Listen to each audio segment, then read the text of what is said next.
Welcome to Daily News Podcast, your snapshot of life in Mangalore and beyond. Today, we've got a lineup of news that connects, informs, and inspires. Ready to catch up? Let's begin. The Women's Commission of Mangalore celebrated Women's Day with a grand event at St. Sebastian Centenary Auditorium, Bangalore, focusing on empowerment.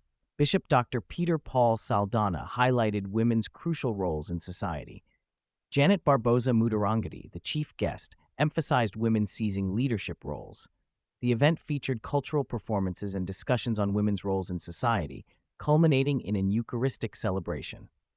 Launching Women Connect for solidarity, Matronati Needy Initiative for financial aid, a new website, and a women's resource team for empowerment were key highlights. This event marks a significant step towards empowering women in the Diocese of Mangalore.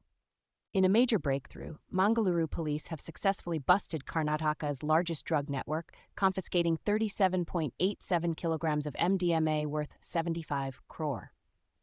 The Central Crime Branch CCB authorities nabbed two South African nationals, Bamba Fanta, 31, and Abigail Adonis, 30, in Bengaluru for their alleged involvement in drug distribution across Karnataka and other regions. The arrests were made near Electronic City on March 14th, following leads from a prior case involving drug peddler Haider Ali in Mangaluru last year. The investigation revealed a sprawling drug syndicate utilizing flights to transport MDMA from Delhi to Bengaluru. During the recent raid, the police also seized cash, passports, and mobile phones from the accused who used fake documents for their operations. Police Commissioner Anupam Agarwal highlighted that these arrests are a significant milestone in combating drug trafficking in the Mangaluru region. In a significant development, in Mangaluru, all 19 accused in the shocking assault case from a decade ago have been acquitted by the First Additional District and Sessions Court. The incident, which took place in 2015, involved the assault and stripping of a man tied to an electric pole in Adavar.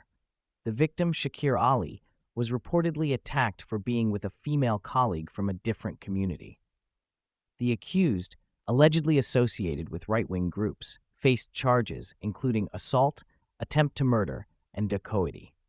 Despite testimony from 19 witnesses, the court cited lack of evidence to convict the accused.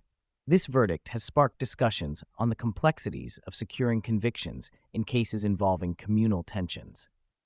An accused, Ravi from Elinje, Mulki Taluk, has been sentenced to 20 years of rigorous imprisonment for sexually assaulting a minor girl in Inna village, Karkala Taluk. The victim, a 17-year-old from Chikamagaluru, was staying at his residence for studies. The court found Ravi guilty under PO-CISO Act and IPC sections, imposing a fine of 50,000 and an additional imprisonment if the fine is not paid. The court ordered 6.5 lakh compensation for the victim through the Legal Services Authority. The investigation was led by Inspector Vidyadhar D. Baikarikar, with special public prosecutors Badranath Nayari and Sahana Devi Bolaru representing the prosecution.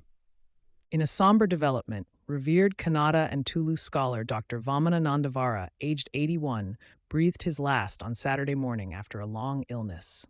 Known for his prolific literary contributions and as the former chairman of Karnataka Tulu Sahitya Academy, he leaves behind a legacy of folk tales and impactful writings. Dr. Nandavara, a native of Nandavara village in Bantwal Taluk, was a guiding light for many writers and artists through Himanshu Prakasha. His academic journey began at St. Aloysius College, Mangaluru, and culminated with a PhD focusing on Koti Chennaya folklore. He served in various educational capacities and was instrumental in the cultural and educational spheres of Mangaluru. The Tulu Academy honored his memory by allowing the public to pay respects at Urwa store, attended by notable dignitaries and scholars. In a poignant gesture, Dr. Nandavara's mortal remains were donated to further medical studies as per his final wish. Mangalore today mourns the loss of this literary luminary. In a tragic turn of events, 24 individuals lost their lives as the United States conducted extensive airstrikes on Yemen. President Donald Trump issued a resolute warning to the Iran-aligned Houthi faction, emphasizing that their time was running out. The strikes led to significant destruction, leaving residents in shock and fear. Responding to the attacks, the Houthi Political Bureau condemned them as a war crime and asserted their readiness to retaliate if necessary. the Houthis have been actively involved in Red Sea ship attacks in solidarity with Palestinians during the Israel-Hamas conflict.